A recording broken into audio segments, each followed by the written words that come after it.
Tere!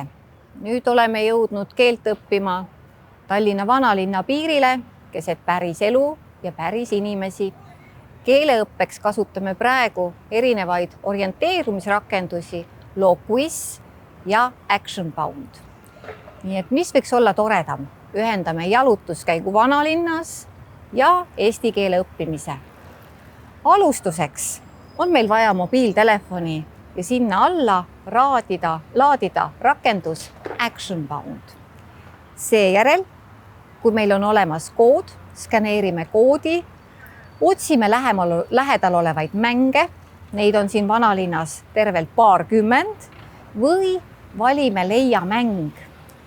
Kui leia mäng on valitud, siis mängu nime järgi sisestame siia multilingua vanalinna mäng ja mäng avaneb.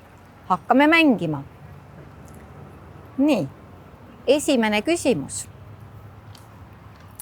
Vabadus on õrn nagu klaas. Leia Eesti vabaduse sümbol. Minna on meil siit täpselt 97 meetrit. Hakkame minema. Õige info. Oled Vabadusristi juures.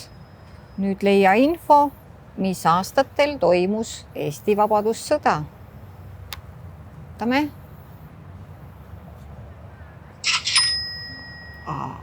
Õige vastus. Järgmine küsimus, mis ühendab Vabaduse väljakut ja komandandi teed. Seda treppi mööda saab minna 20. augusti väljakule Jaapani saatkonda ja Kikinde kökki. Läheb hästi. See on Maieri trepp. Maieri treppi ehivad keraamilised vaasid. Mis vapid need on? Eesti Vabariigi vapp, Tallinna suurvapp, Vabadussõja vapp.